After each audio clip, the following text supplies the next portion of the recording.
Here I have Samsung Galaxy S10 Plus, and let me show you how to perform here the virus scan on the following device.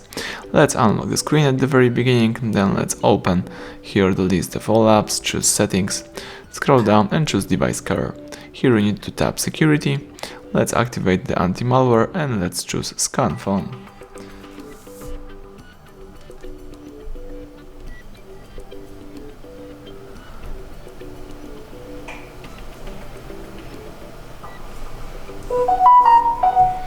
Alright, as you can see, scan completed, so now you can just make sure that your device is secure and you can go back and start using your device in a normal way. Thank you for watching, please subscribe our channel, leave thumbs up under the video.